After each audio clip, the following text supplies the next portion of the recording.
Merci de nous rejoindre pour cette session d'information au sommet de cette édition. Visite du Premier ministre au Mali, Rimtalba Jean-Emmanuel Ouédraogo a assisté à la célébration du 2e anniversaire de la brigade citoyenne. Un élément à suivre en début d'édition. Également dans ce journal, nous parlerons une fois de plus de Faso Mebo avec les acteurs du gospel burkinabé qui ont fait un don à cette initiative présidentielle. Voici donc pour le sommet de ce journal. Fidèles téléspectateurs, bonsoir. Merci de nous rejoindre. Le Premier ministre Rimtalba Jean-Emmanuel Ouédraogo, accompagné d'une délégation, a pris part ce mercredi 20 août 2025 à la célébration du 2e anniversaire de la brigade citoyenne C'est au Mali. Le chef du gouvernement a ainsi pu s'imprégner des réalités de cette brigade mise sur pied pour assurer notamment l'instruction civique et la construction citoyenne. Il a par ailleurs salué l'implication de la jeunesse pour une confédération AES en phase avec ses aspirations. Salam Ouédraogo nous en dit plus. Créé en 2023 sous la tutelle du ministère de la Jeunesse et des Sports pour assurer l'instruction civique et la construction citoyenne notamment, la brigade citoyenne du Mali a fait ses preuves. Les résultats engrangés au cours des 2 années d'existence en sont le parfait reflet. Cette cérémonie de célébration de son 2e anniversaire est le lieu de le souligner. Nous sommes ici pour célébrer non seulement 2 années de citoyenneté, mais aussi pour magnifier l'énorme travail abattu par la brigade citoyenne. En l'espace de 24 mois, la brigade citoyenne a grandi, rayonné, et s'est imposée comme un pilier de l'action citoyenne dans notre pays. La jeunesse malienne a honoré les valeurs qui nous rassemblent, l'engagement, le courage et la détermination à œuvrer pour le bien commun. Partie de Bamako le 20 août 2023, la brigade citoyenne est aujourd'hui, après 2 années de dur labeur dans 16 régions du Mali, ainsi que le district du Bamako et la commune urbaine de Kati.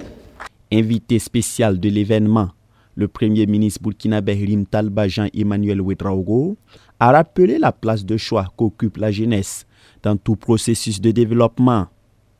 Le Mali et le Burkina Faso partagent bien plus qu'une frontière géographique. Nous partageons une histoire commune, des valeurs de courage et de résilience, ainsi qu'un destin lié par les défis sécuritaires et la quête commune de paix et de souveraineté véritable. Nos nations ont toujours puisé leur force en vous, la jeunesse, énergie vive et levier décisif capable de façonner l'histoire et de transformer les rêves collectifs en réalité. Vous êtes le fer de lance du développement de nos nations et le pilier des dynamiques de progrès. Pour ce faire, vous êtes appelés à remplacer un jour les aînés qui, eux aussi, ont participé activement au développement socio-économique de leur pays. Et pour réussir cette succession générationnelle, vous devez cultiver en vous les valeurs humaines africaines tout en utilisant vos forces et vos capacités pour créer des richesses. Son homologue malien, lui, insiste sur la dynamique amorcée par les pays de la Confédération des États du Sahel AES, dynamique dans laquelle la jeunesse doit nécessairement jouer sa partition. Dans le contexte actuel où notre pays est en pleine reconstruction, une telle force citoyenne est indispensable.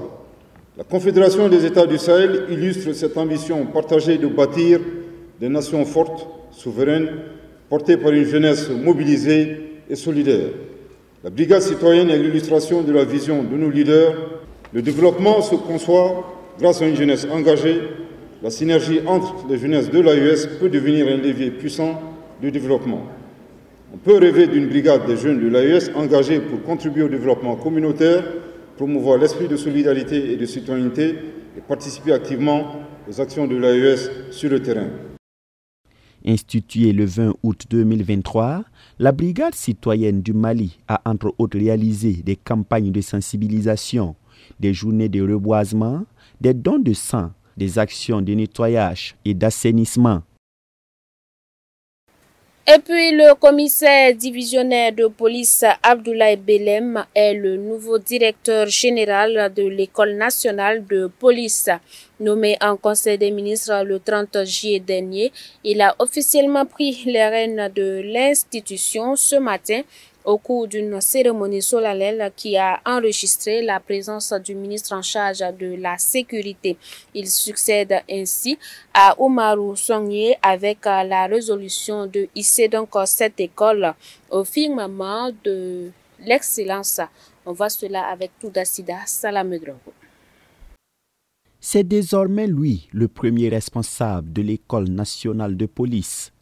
Le commissaire divisionnaire de police Abdoulaye Belem prend officiellement les rênes de l'institution ce jeudi 21 août 2025.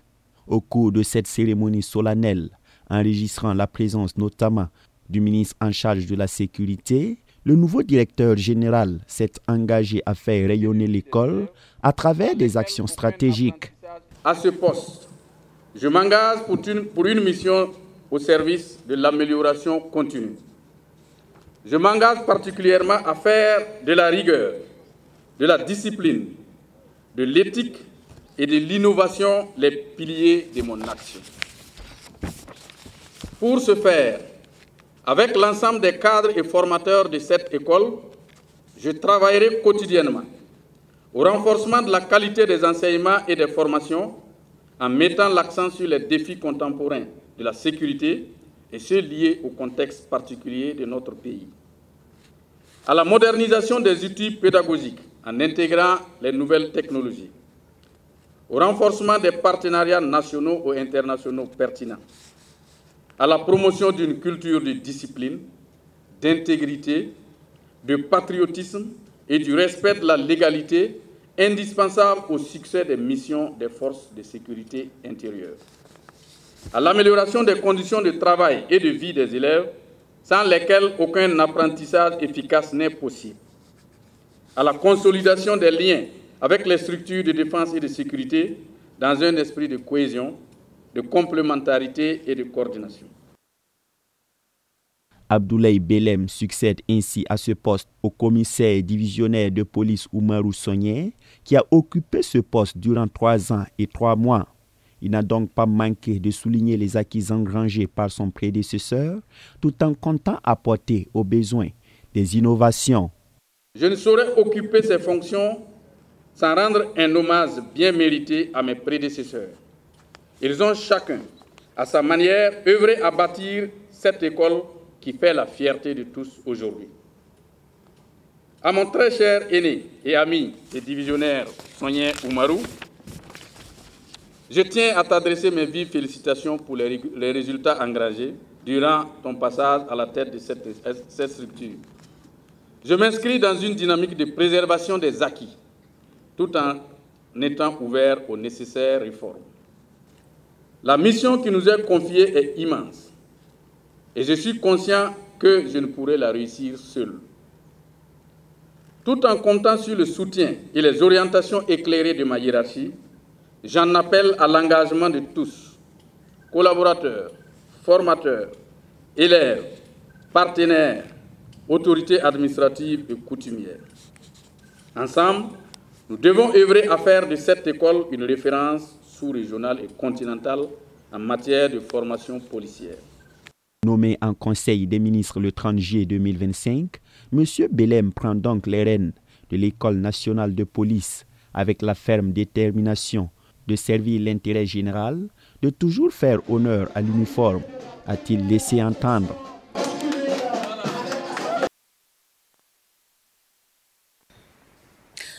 Nous vous l'annoncions en titre dans l'initiative de reconstruire le Faso. Les acteurs du gospel ont aussi fait un geste dans la matinée de ce jeudi 21 août 2025 à Faso Mebo, invitant ainsi les jeunes burkinabés à en faire autant afin de pouvoir redonner un nouveau visage à notre cher pays.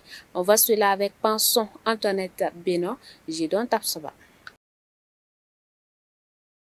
Les acteurs du gospel à Faso-Mebo ont envie d'apporter leur modeste contribution pour la construction du pays. Ces acteurs n'ont pas voulu se soustraire de l'initiative présidentielle visant à embellir les différentes villes du Burkina Faso. C'est pour apporter aussi notre pierre à l'édification de la nation, parce que nous aussi nous sommes des fils et filles du pays, d'apporter aussi notre soutien pour le rayonnement du Burkina Faso. Aujourd'hui, nous avons apporté une modeste contribution avec 3 brouettes, des casques, et des pelles, et des gilets également, et des truelles pour aider en tout cas nos bien-aimés frères à bien s'avancer vraiment dans le travail dans lequel ils sont. À travers eux, tous sont invités à mettre la main dans la pâte pour un Burkina nouveau. Nous allons les inviter en tout cas à s'intéresser à ce projet, parce que nous voyons que dès le lancement de ce projet, plein de personnes s'y mettent pour voir en tout cas le Burkina Faso renaître. Et nous voulons en tout cas encourager tout un chacun à apporter son soutien pour qu'ensemble on puisse voir le Burkina debout et grand. Rappelons que l'initiative présidentielle Faso-Mebo, qui a été adoptée en octobre 2024 en Conseil des ministres, est la décision de la volonté du président du Faso d'accélérer le désenclavement du Burkina Faso et de donner un nouveau visage à l'aménagement urbain des grandes villes. Voilà, toujours sur le site de Faso-Mebo, 2 tonnes de ciment, des paquets d'eau, des pelles et bien d'autres choses, le tout d'une valeur d'environ 370 000 francs CFA. C'est le don fait par Souleymane Nassana, vendeur de véhicules. Accompagné de ses employés, il a voulu apporter sa modeste contribution à l'initiative présidentielle Faso-Mebo ce jeudi 21 août 2025. Il s'exprime au micro de Banson Antoinette Beno, Gédon Tapsoba.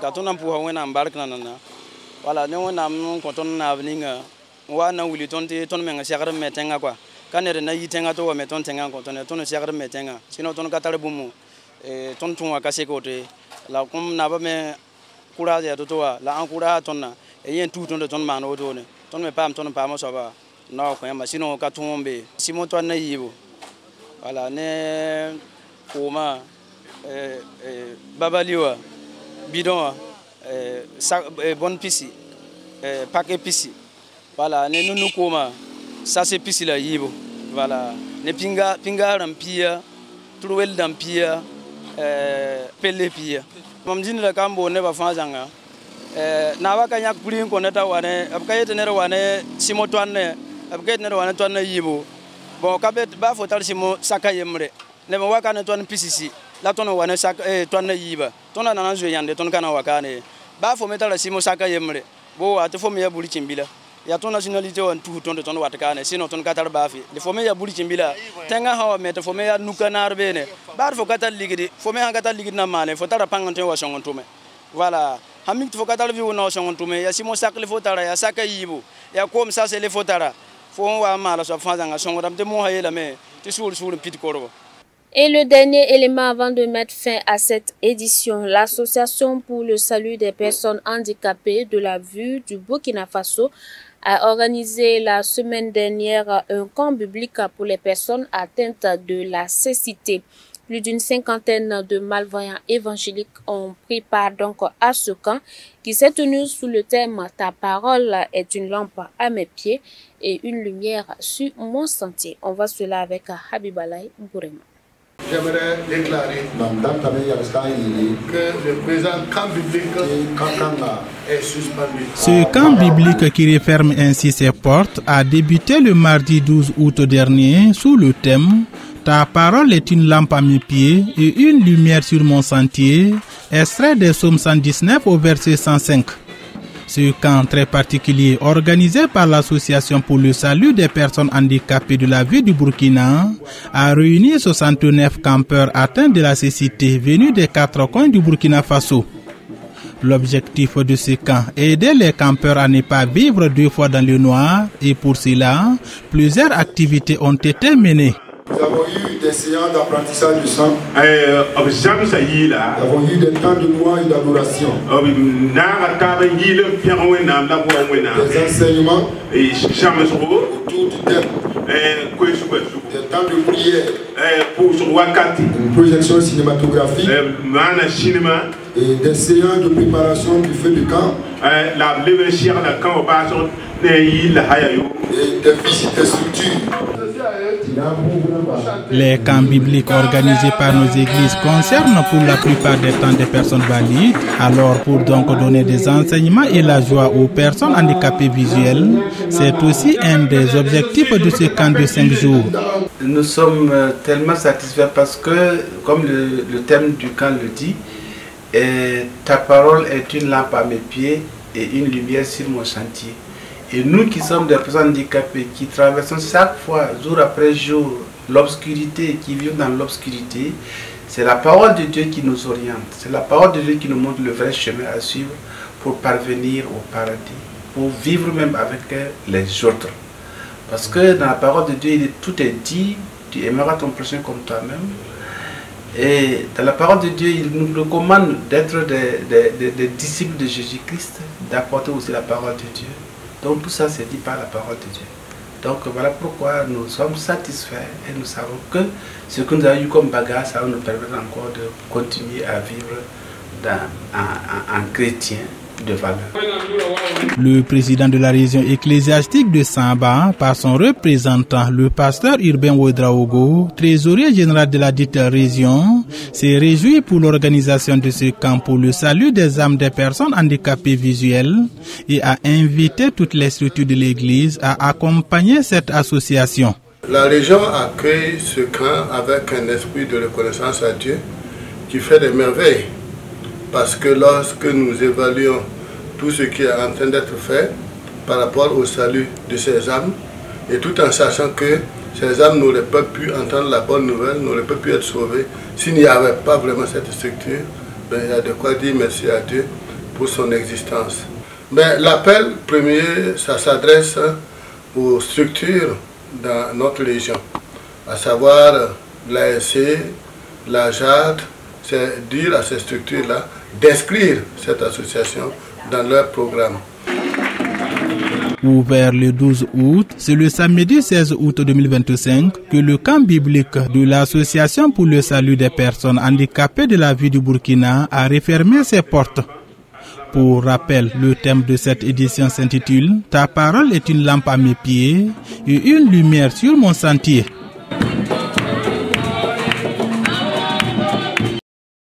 Voilà qui met fin à cette édition. Vous nous avez reçus depuis la ville de Kaya. Demeurez bénis en Christ Jésus. Daniel Ouedraogo a réalisé cette édition.